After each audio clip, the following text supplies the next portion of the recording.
What's up, guys? Big J here. It's been a while since I made a video. With all this COVID stuff going on, it's just been kind of depressing.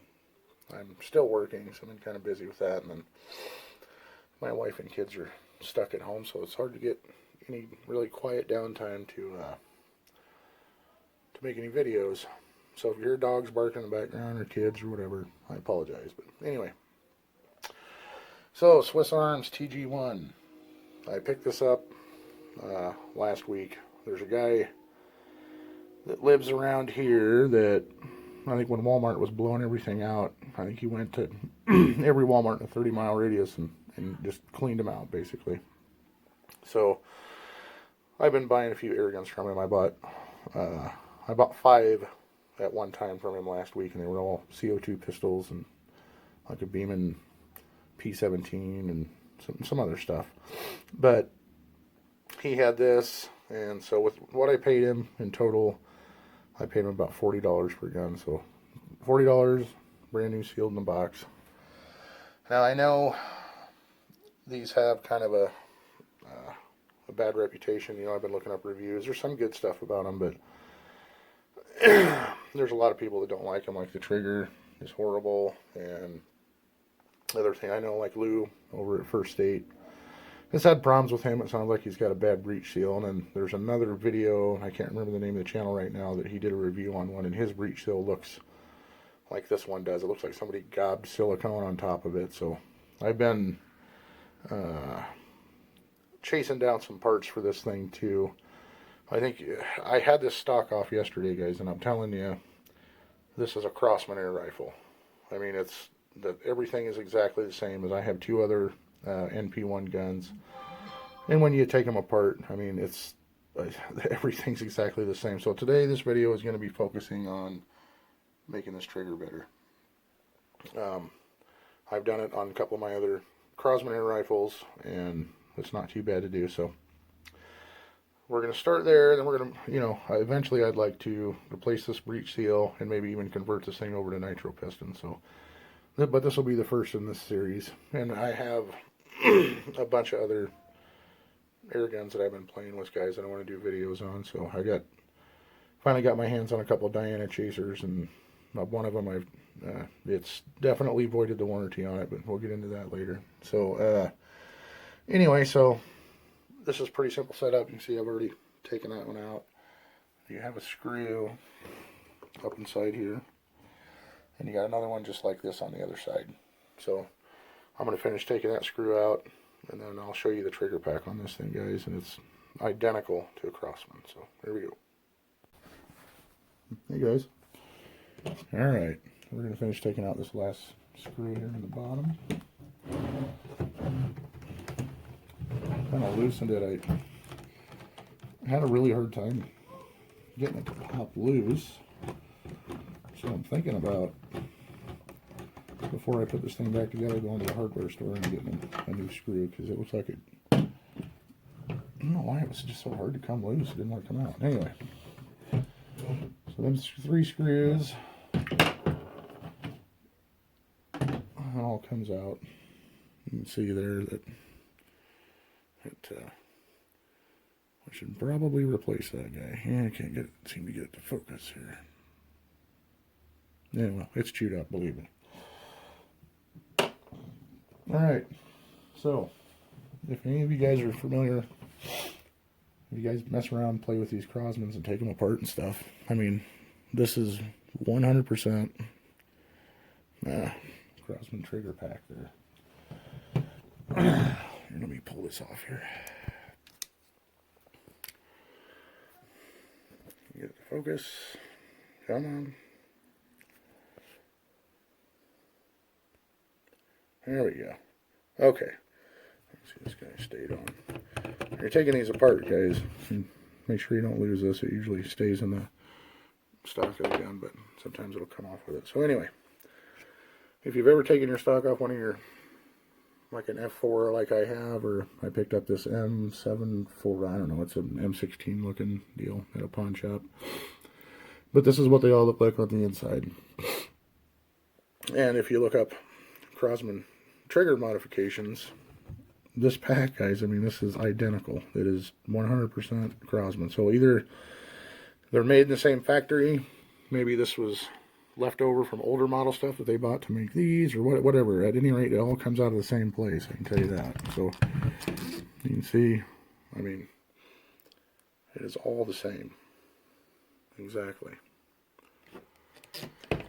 So we're going to do trigger modification on this. One of the differences I saw was the little screw right there. I'm not exactly sure. I'm going to put the camera down here in a second to take a closer look. Usually it's a Phillips head screw and a Crosman. And I'm not sure if that's like a grub screw or what, but it is threaded. So I just got to try to get it out of there. But here's where we're going to start. We're going to start with this clip right here. And if you've watched any of the Crosman trigger mods, this is what they do. Same thing applies to a Crosman. We're going to take this guy out. Do not take any of these other ones off. You don't need to. We're going to take this stuff out, and I'll show you some of the tools you're going to need. A screwdriver, maybe a pair of pliers, a good sharp knife, ballpoint pen, Loctite, pick set, and then these guys right here. 3mm by 10mm screw.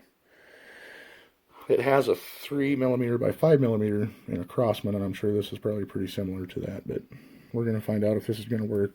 These were 85 cents for 2 of them, so it's a pretty cheap modification to do, guys. So I'm gonna get this popped off of here and see if I can figure out what that little screw is, and then we'll come back to it.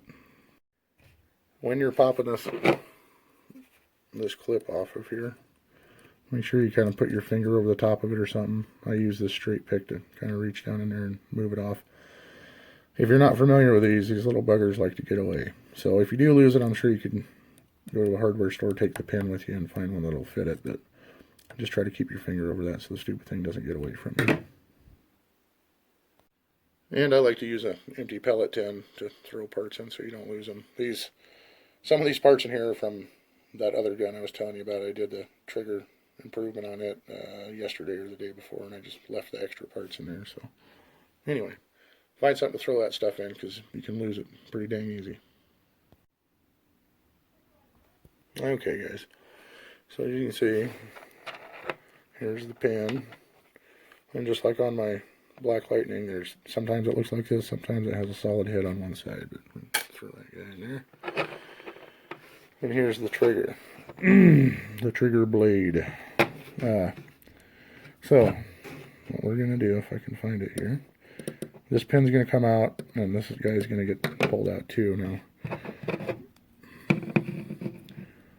if you look down in there, you can see that this spring that's sticking out, that's what's wrapped around this middle pin. And then I'm going to show you why we got to pull this other one out too. So let me get those out, and I'll show that to you. Okay, so now we got them all pulled out. Here's the spring. This guy's going away. We're not going to need it anymore. And this little pin here is going to go away. We won't need it anymore. We don't want to lose this guy. Now, when you're taking this out, as you can see, you know, it's a little different shape and stuff here. But if you look at the trigger pack again, there's only one way it can go in. You see the slot there. So you don't really have to worry about paying too much close attention to the orientation of that when you're taking it apart, because it'll only work one way. So, alright guys, now we got that out. Before I go any further, that part of it, we're going to take this little screw out right here, and it is a 1.5mm grub screw. So I'm going to remove that, and then I'm going to put in the 3x10 that I bought. I'll show that to you. I mean, this setup is exactly just like a Crosman. So anyway, so I'm going to pull that out, and I'll put the other one in and show you what that looks like.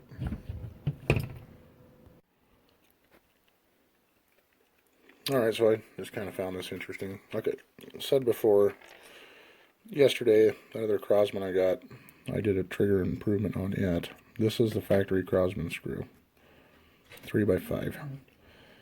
This is the little screw, little grub screw I just took out of this TG-1. If you guys look, it's really not much shorter than this 3x10. So really, you could probably do your adjustment with just this screw. You can see it's considerably longer than the one that come out of the Crosman. So you could probably get enough out of just using this to get your adjustment. But I'm still gonna put the 10mm one in there. Something else I noticed on the stock, there's no hole to reach down in there and adjust that, so I'm probably gonna have to drill a small hole in there, and hopefully I get it lined up right where you can reach down in with an Allen wrench and adjust that trigger. You wouldn't necessarily have to do that, but to make your adjustments, you would have to take your stock completely off, reach in there and dink with it. You might be able to get the 90-degree end of that inside here like this. You could probably do that. It'd just be kind of hard to turn, but anyway, maybe I'll try that first. We'll see how that works. Alright guys, I got the new the 3x10mm screw in there now, and I did use a little dab of blue Loctite on there just to help keep that thing from falling out. So we got that installed, and we'll continue with the trigger. Alright, so here's our trigger, our pin, our E-clip, C-clip, whatever you want to call it. This other little pin, and this is just a piece of ballpoint pen. Come on, focus. And you just cut it. You guys see, it doesn't have to be perfect. It doesn't have to be exactly a certain width or anything like that. It'll work good. Now, you can... there are some other videos, guys use RC car bearings, and you can go to a hobby store, and it's like a 5mm by 8mm or something to that effect. I'm not even sure, but STKO has a video where he shows how to use, the pen instead of that bearing, because you don't really need it. I mean, it's not that the bearings cost a lot, they're cheap, but this is even cheaper. You just whack off the end of a piece of a pen and stick it in there. So I'm gonna get that put together here, and I'll show you. So we're just going to put all this stuff back together, and I'll show you what it looks like. Alright guys, we got her put back together here. I'll show you.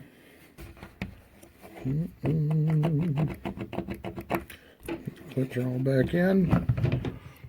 And you can see that little piece of that pen down in there. What that does is takes up a lot of that gap to engage that sear a little better.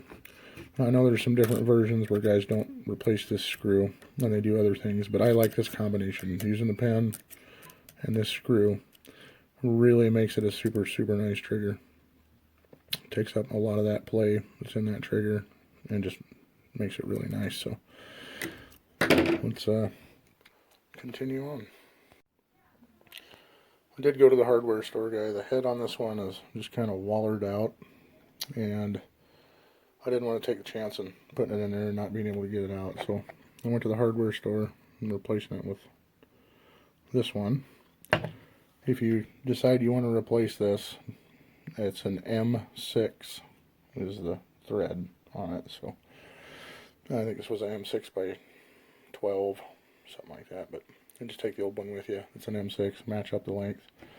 So I'm going to try to put this in. I'm not going to Loctite this yet, or these screws, because there's other stuff I'm going to want to do, and so I'm just not going to Loctite it up yet. So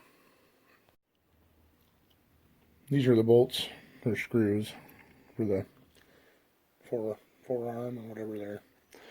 I just wanted to point out the little lock washers that come with it. They're on it, and so when you take these screws out, just be careful you don't drop one of these. I'm sure they help hold it in position. And again, these had no Loctite on them either. That's no big deal. It's easy to fix. Alright, well, we got her all put back together. You can see that replacement screw fits in there nicely. You can see the 3x10mm, and I did just a little bit, just kind of put this down in there, and you can adjust it this way, so you don't necessarily have to drill a hole in here to reach down through there. It definitely be easier to turn. You don't have to do it that way, so I think I'm going to try it without it, and we'll see where it is here.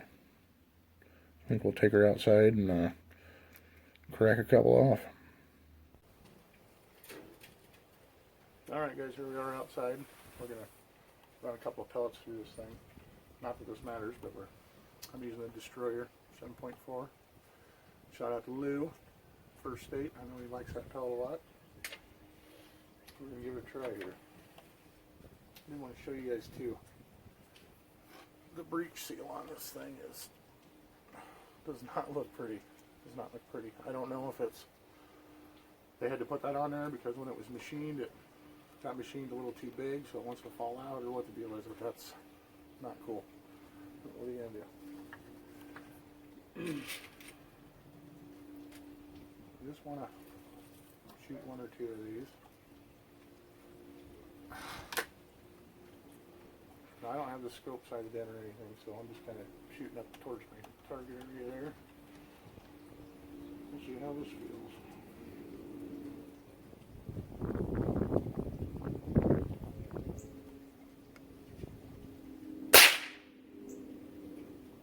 It's really good right there, except that was really loud. I've only shot one other pellet through this thing. So I'm guessing we got a little diesel going on. That sounded like straight up 22 going off. He's going to get me in trouble.